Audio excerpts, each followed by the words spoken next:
மஹிந்தவுக்கு தகுந்த வீட்டினை கட்டிக் கொடுக்க நாட்டு மக்கள் தயார். ரோஹித் அபேகுணவர்தன தெரிவிப்பு. மஹிந்தவை குறைவைக்கும் அரசாங்கம், ஜனாதிபதிக்கு பகிரங்கமாக விடுக்கப்பட்டுள்ள சவால். மஹிந்தவின் பாதுகாப்பை வலியுறுத்தும் ரணில் தரப்பு. தமிழ் தேசியத்தை அளிக்கும் அரசின் முகவர்கள், சுகாஸ் விடுத்த எச்சரிக்கை.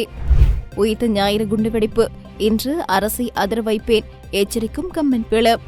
பனாமா கால்வாய் மீதான சீனாவின் கட்டுப்பாடு தொடர்பில் பனாமா உடனடி மாற்றங்களை மேற்கொள்ள வேண்டும், மார்க்கோ ரூபியோ தெரிவிப்பு. மஹிந்தவுக்கு தகுந்த வீட்டினை கட்டிக் கொடுக்க நாட்டு மக்கள் தயார் என முன்னாள் நாடாளுமன்ற உறுப்பினர் ரோஹித் அபேகுணவர்தன தெரிவித்துள்ளார்.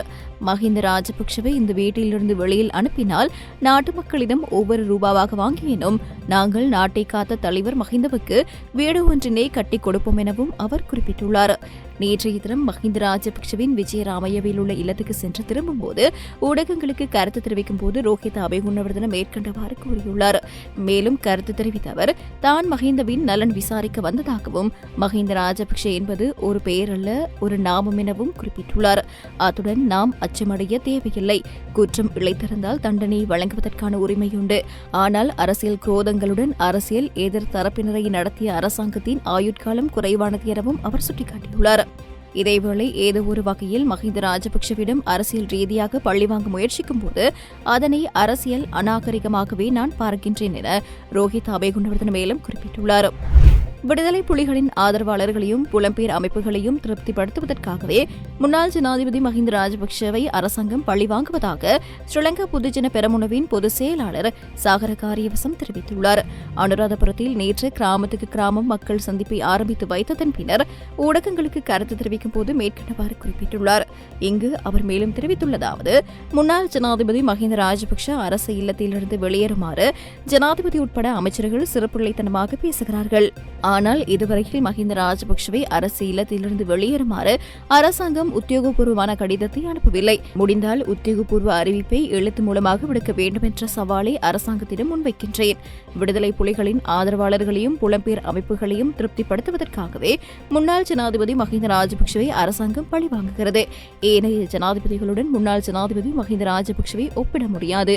தேசிய மக்கள் சக்தி பொய் மற்றும் வெறுப்பை மாத்திரம் பிரதான கொள்கையாக முன்னிலைப்படுத்தி ஆட்சிக்கு வந்தது. ஆட்சிக்கு வந்தவுடன் 24 மணித்தியாலங்களில் அனைத்தையும் மாற்றியமைப்பதாக குறிப்பிட்ட அரசாங்கம் இன்று கடந்த அரசாங்கங்கள் மீது விமர்சனங்களை மாத்திரம் முன்வைக்கின்றது.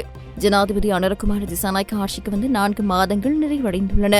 பொருளாதார முயற்சிக்கு சர்வதேச நாணய நிதியத்தை தவிர்த்து வேறு எந்த திட்டத்தையும் அரசாங்கம் அறிமுகப்படுத்தவில்லை. கடந்த காலங்களில் விமர்சித்த பொருளாதார மற்றும் அரச கொள்கையை எந்தவித மாற்றமும் இல்லாமல் ஜனாதிபதி முன்னெடுக்கின்றார். சந்தையில் அரிசி மற்றும் தேங்காய் உள்ளிட்ட அத்தியாவசிய பொருட்களின் விலை சரதியாக உயர்வடைந்துள்ளன. மக்களின் அடிப்படை பிரச்சினைகள் பற்றி அரசாங்கம் கவனம் செலுத்தவில்லை. மாறாக முன்னாள் ஜனாதிபதிகளின் பாதுகாப்பை குறைத்து அரசியலங்களை மீளப் பெறுவதற்கு நடவடிக்கை எடுக்கப்பட்டுள்ளது எனவும் அவர் கூறியுள்ளார். முன்னாள் ஜனாதிபதிகளின் பாதுகாப்பினை மலினப்படுத்த வேண்டாம் என முன்னாள் அமைச்சர் வஜிர அபேவர்தன தெரிவித்துள்ளார். முன்னாள் ஜனாதிபதிகளின் பாதுகாப்பு குறித்து தீர்மானங்களை எடுக்கும்போது அரசாங்கம் மிகுந்த அவதானத்துடன் செயற்பட வேண்டும் என குறிப்பிட்டுள்ளார். காலியில் நடைபெற்ற நிகழ்வொன்றில் பங்கேற்று உரையாற்றிய போது அவர் இதனை தெரிவித்துள்ளார். கடந்த காலங்களில் அரசு தலைவர்கள் அகால மரணங்களை எதிர்நோக்க நேரிட்டுள்ளதாகவும் அவர் தெரிவித்துள்ளார். இதன் காரணமாகவே பிரபுக்களின் பாதுகாப்பு அமைச்சிடம் அரசியல் சாசனத்தின் பிரகாரம் ஒப்படைக்கப்பட்டுள்ளது எனவும் குறிப்பிட்டுள்ளார். இந்த அரசாங்கம் முன்னாள் ஜனாதிபதிகளுக்கு வழங்கும் பாதுகாப்பு தொடர்பில் கேள்வி எழுப்பப்பட்டுள்ளதாகவும் அவர் கூறியுள்ளார். குறிப்பாக மஹிந்த ராஜபக்ச நாட்டில் 30 ஆண்டுகளாக நீடித்து வந்த போரை முடிவுக்கு கொண்டு வந்த தலைவர் என வஜிர அபேவர்தன சுட்டிக்காட்டியுள்ளார். ஜனாதிபதி தலைமையில் யாழில் இடம்பெற்ற ஒருங்கிணைப்பு குழு கூட்டத்தில் தமிழ் மக்களுக்கு எதிரான முரணான நிறைய விடயங்கள் கலந்துரையாடப்பட்டுள்ளதாக தமிழ் தேசிய மக்கள் முன்னணியின் சட்டத்தரணி கனகரத்னம் சுகாஷ் கடுமையாக சாடியுள்ளார். குறித்த விடயத்தை தனது உத்தியோகபூர்வ முகநூல் பக்கத்தில் இன்று வெளியிட்டுள்ள காணொலியொன்றில் அவர் கூறியுள்ளார். இது தொடர்பில் அவர் மேலும் தெரிவிக்கையில், யாழில் யாழ் மக்களின் வாக்குகளை பெற்று நாடாளுமன்றத்துக்கு தெரிவான சில உறுப்பினர்கள் தமிழ் மக்களுக்கு எதிராக மிகவும் மோசமான செயலை முன்னெடுத்துள்ளனர். காணாமலாக்கப்பட்ட உறவுகளுக்கு நட்டு வழங்கப்பட வேண்டும் எனவும் மற்றும் தையிட்டி விகாரை அமைக்கப்பட்டுள்ள காணிகளுக்கு பதிலாக மக்களுக்கு மாற்று காணிகளை வழங்க வேண்டும் எனவும் ஒரு நாடாளுமன்ற உறுப்பினர் கூட்டத்தில் தெரிவித்துள்ளார். இந்நிலையில் இவர்களின் இவ்வாறான செயற்பாடுகள் குறித்து மக்கள் மிகவும் அவதானத்துடன் இருக்க வேண்டும்.